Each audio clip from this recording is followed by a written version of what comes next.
They would force me to drink milk, and I hate to admit this, but I used to actually throw away the milk in the sink. And that's such a regret I have today. Stop force feeding your children. This is something I say to all parents out there. Do not force feed your child.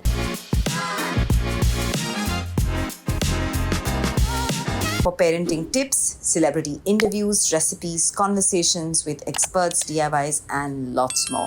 Subscribe to Kids Talk Press now. Also, force feeding children, right? I've seen that some kids just have aversions. It could be to anything green, it could be to a fruit, it could be to something else. So, why do kids have these food aversions? And is it okay to force feed? Definitely no for force feeding. I am a example of it. Okay, so when I was young, I was underweight. I probably had bulimia, probably undiagnosed, bulimia. I was very marasmic as a child, very skinny, very underweight. And my parents thought the best way to make me gain weight was to give me a big glass of milk that was so thick, not even diluted with water. That was the way of showing love. They would force me to drink milk, and I hate to admit this, but I used to actually throw away the milk in the sink. And that's such a regret I have today, that we wasted valuable resources, we wasted valuable food. But my body rejected milk at that young age. It just didn't want it. And then suddenly someone, prescribed to my mother to put me on soya milk diet to help my body develop better, right? They said it helps improve estrogen and female hormones. And it was such a bad advice. I developed fibroids from it. Oh. And I ended up in the hospital for deviated septum and inflamed tonsillitis from the soya milk because I was so allergic to it.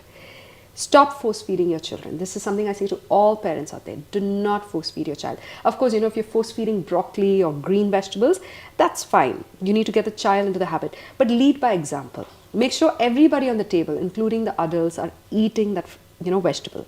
You can't be eating a bowl of ice cream in front of the child and then expect the child to eat vegetables. That doesn't happen.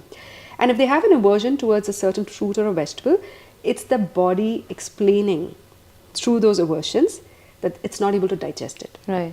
So say someone has a pitta prakriti, if a child has high metabolic fire, they don't do very well with pineapples or persimmons or tomatoes or lemons and limes and oranges. They feel that burning sensation. Right. Okay. And someone who's like a kapha prakriti, a thick body type, tendency towards cold and cough, they may not like melons, even though it's juicy and sweet. They will not like watermelons and muskmelon. So listen to your child, understand why your child is behaving in a specific manner. And the more you give them, foods that's close to nature, not raw, but cooked, steamed, boiled, blanched. The more it's closer to nature, less processed, less cooked, lightly cooked foods, you'll be able to observe how they're responding to different foods. Then maintain a food journal.